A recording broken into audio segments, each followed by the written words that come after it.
Smacking, cracking, and watching. Follow me on Twitter. Subscribe. Better Call Saul Season 3, Episode 10. This is the finale, folks. It's called Lantern. Let's get to it. Let's dive right on in. So beginning of this episode, we see a teen, Chuck, and we see a young Jimmy. And they're sitting in a tent. And Chuck is reading a book to Jimmy. He's reassuring Jimmy that everything is all right with the characters because Jimmy is concerned. Pretty powerful, right? And what's in the middle of that tent? A lantern, a bright light.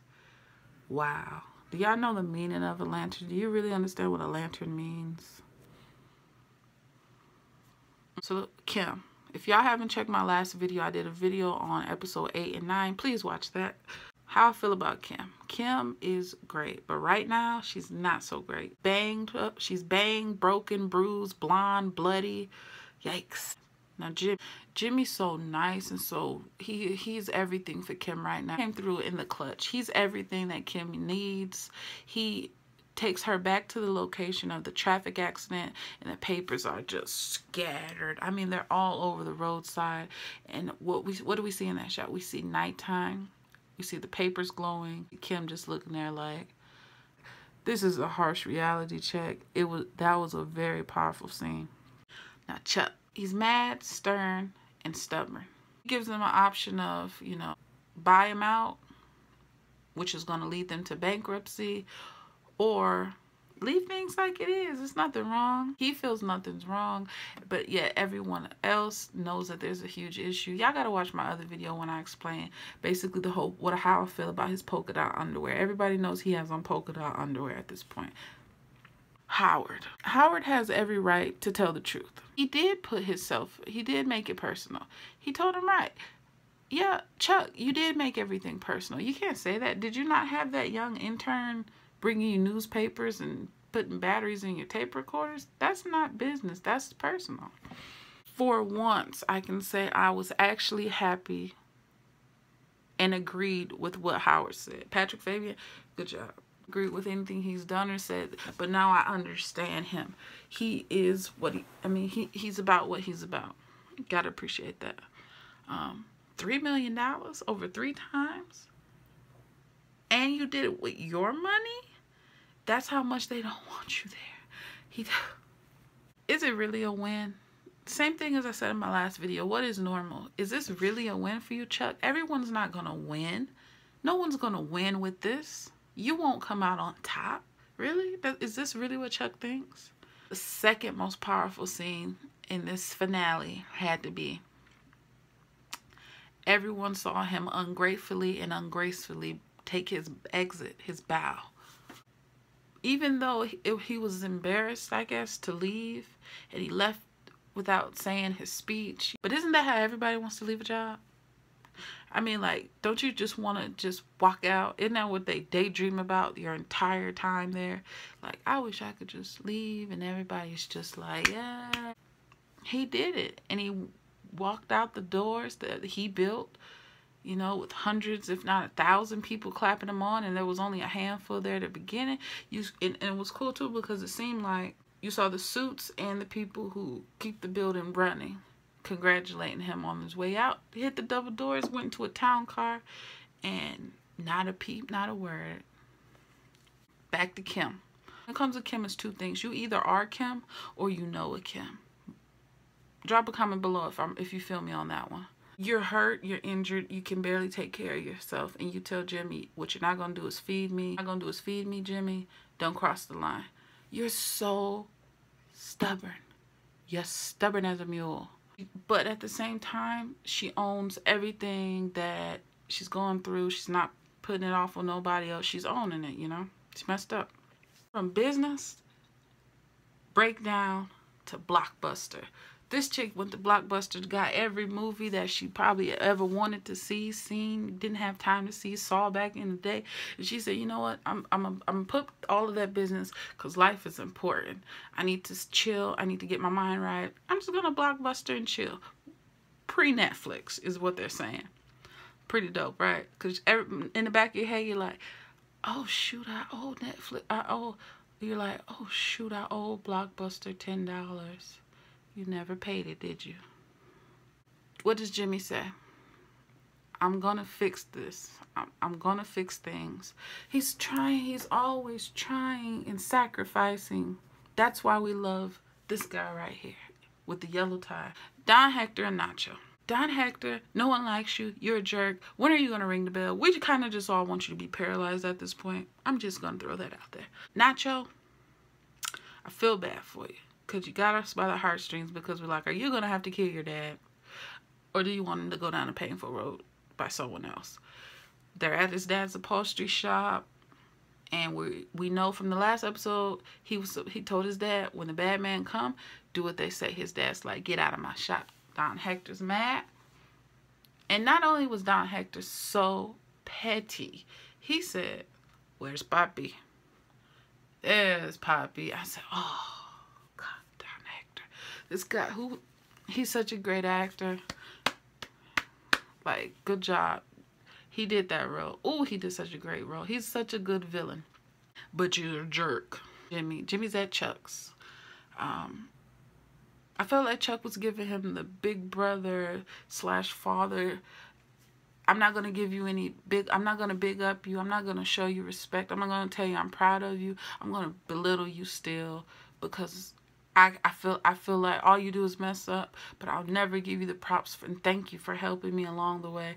I just want to break you down. That was sad. Brother versus brother. Powerful. Venting. Chuck never just owns what he did. He said, you never mattered to me. And that is bogus. That was hurtful. That was cutthroat. And that's your last words you ended up saying to your brother, quiet as it's kept. Dang. Hope Jimmy gets that insurance money. Is that how he's going to come up? Is that how he would get the Cadillac? Chuck hit the breaker because he was braking as he hit the breaker. And when Jimmy was at that mall and the train was coming this way. And that's the same scene where it faded and it went to Chuck.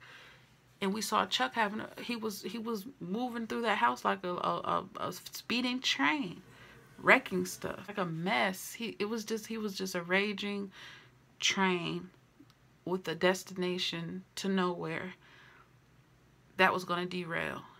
That's what that scene meant. That scene meant everything. It was sad, crushing. It's the collapse of Chuck. He hit the breaker and the power cut off. I felt like, wow, they are really cutting us off for this season, telling us that this is it. As the collapse of Chuck happened, the trumpet played and I felt the music because I love a good instrument, especially I like jazz music, but I felt the music as they were moving about with the notes. He was moving about and just destroying his home, destroying that beautiful backsplash. I know it was like $10,000 worth of kitchen work. Just all of that to look for live wires, and the books were everywhere. And it was dark. And then he'd go outside and look at the breaker, and it was daytime. It was just crushing, and he's sweating, and you're getting hot watching it. It was, whoever pieced that together, excellent. Don Hector, man, you tripping. You stroked out, being angry, being ugly. Nacho was so close. Nacho was about to light you up, but the other guys can't. Hateful towards Gus. When he had that stroke, I said, oh, this is it. He had a stroke, heart attack, whatever it was. I'm guessing it was a stroke, but that was it. And the pills fell out everywhere, and you were breathing right with Nacho. Nacho was like, and we were like, and Gus was like, and everybody else was like, I'm about to get up out of here. And then it went back to Hector. He was like, and then we were like, it was just a good episode. It was just very, very well put together. Gus did CPR. Did you see that coming? I didn't. Nacho picks up the pills. Ambulance is called. The point that I loved that they stressed was a nighttime where we had Gus, we had Nacho, and they're looking. The only thing on their face is the night and the rear tail lights of the ambulance. And Gus looks over to Nacho like, you did this. He didn't say it. It was just expressed non-verbally. Kim, she's pre-Netflixing and chilling. She's relaxation 2003 and on blockbuster movies, To Kill a Mockingbird. And our man, Jimmy, he decides there's only one way for me to try to get Irene and Myrtle and all of them to, be teaming up again. And that's basically to destroy himself, to allow them to unite and do what they need to do. He does that. That was kind of crushing to see that scene happen. Because he's always sacrificing. He always willing to take from himself to help other people get it together. That's just his heart. Concerned. Beginning, we see young Jimmy concerned in that tent while his brother Chuck is reading the book, right? Chuck is reassuring. Everything's going to be all right in the book. But he's only saying it just to be a good brother. It's pretty deep, right? Then we see him in the house, just destroyed. The house is just destroyed. And we see Chuck in his office kicking, tapping, and kicking until the lantern, he's got his foil. It looks like that car thing you put to keep the sun out, but he's wrapped in it. He kicks it. And when he kicks that final kick, the lantern falls. And when the lantern falls, it sets in a fire, which blazes the whole house. And when they show that next shot of it outside the exterior of the home, and we see that window, the only light emitting is from the fire. From the fire for somebody to be smoked out. Rest in peace, Chuck. I know you're gone now. Drop a comment how y'all felt about this season finale. How's season 4 gonna go? What were your highlights for this entire season? What do you think about this finale? Was it everything for you? Do you love it? Do you appreciate it? I thought it was awesome. I thought it was completely awesome. I thought it was so well shot. Everything. It was some points of like season 2 I really didn't care for, but this one, I'm cool with it. Thank y'all for watching. Subscribe, hit like, comment.